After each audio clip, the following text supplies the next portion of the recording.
The first step is to pick up a pre-printed 8.5 by 14 legal-sized one-sided petition from your city or county coordinator.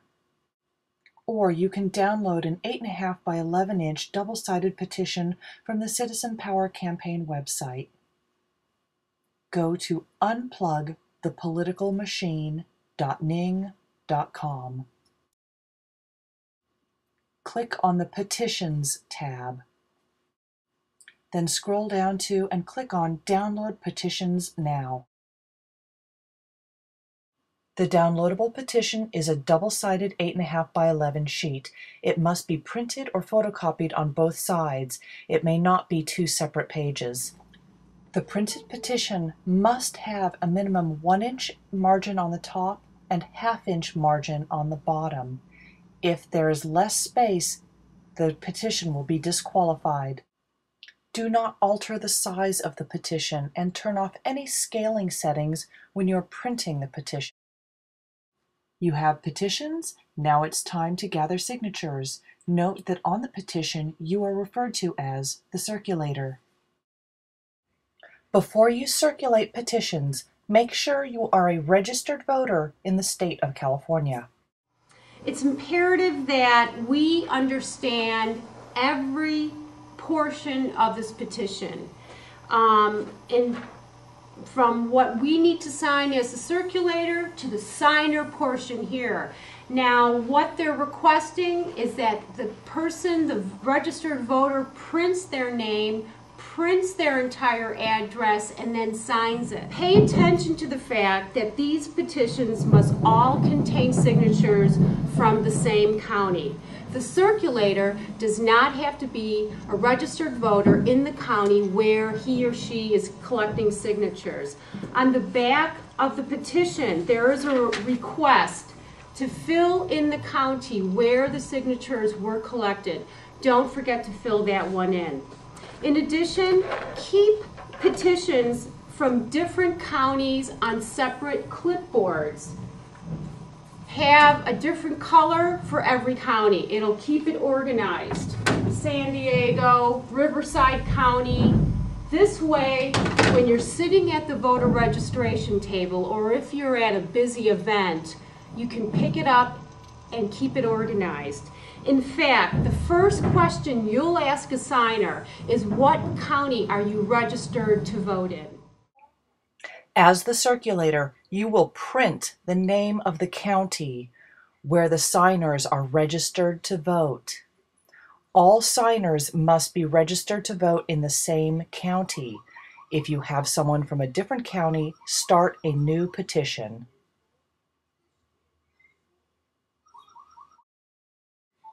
People who sign the petition must be registered to vote at their current residence.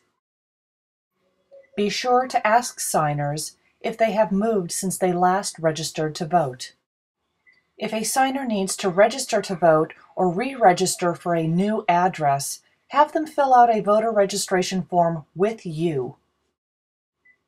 You will need to mail the voter registration cards within 72 hours. No postage is required, but do not let the signer mail the registration card themselves because they may forget and the petition signature will be invalid. It's imperative that the circulator know exactly what information is required in the signer portion as well. It is required that the signer print their name, their full address, and then sign it. The voter will need to print their full name, and it must match the spelling that they will use for their legal signature and match the name they used to register to vote. The voter needs to print their home address where they are registered to vote, not a mailing address like a P.O. box, but where they're registered to vote. Please fill out the full name of the city. Do not abbreviate city names and include a zip code. Do not abbreviate city names. And try to spell out street, avenue, lane, etc. when possible, but abbreviations are acceptable in this case. The voter then applies their legal signature, the same signature they used when they registered to vote. If the voter signs their name with a middle initial, they need to print their name with the middle initial. Signatures must match. Do not use titles such as Mrs., Dr., Reverend, or Captain when signing one's name. Signers may use a name suffix such as junior, the first, the second, etc. after their last name. Hyphenated last names are acceptable. A married woman must use her own first name, not her husband's. If the signer makes a mistake, this is not a problem. Carefully cross out their signature line and ask them to start over on the next signature line.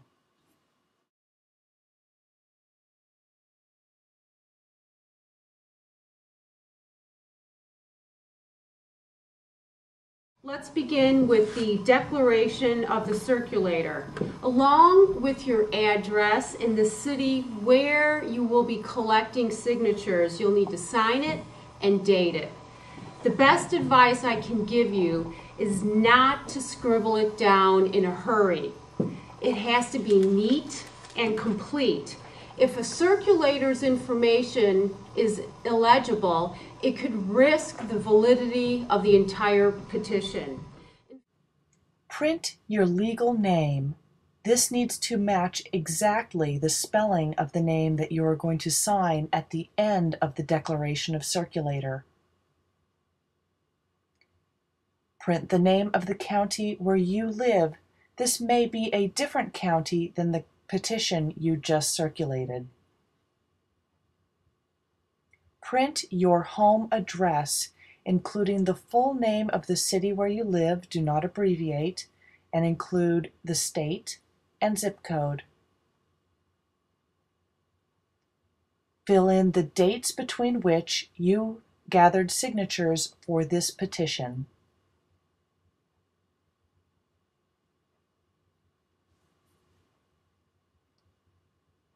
Fill in today's date and the name of the city where you gathered these signatures, and then sign your legal name.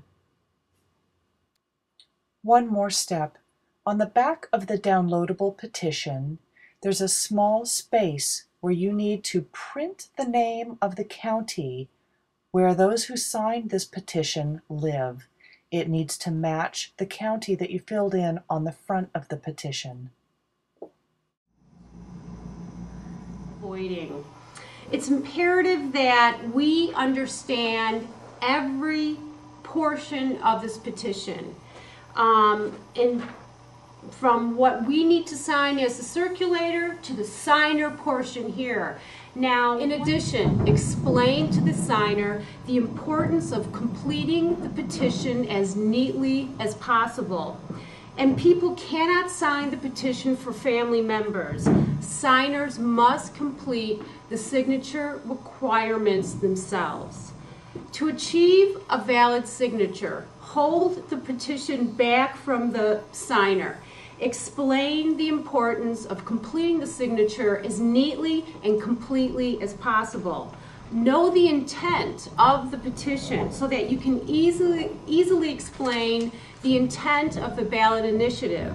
It's best to have a quick one-sentence explanation. Store all of your completed petitions in a safe, dry place.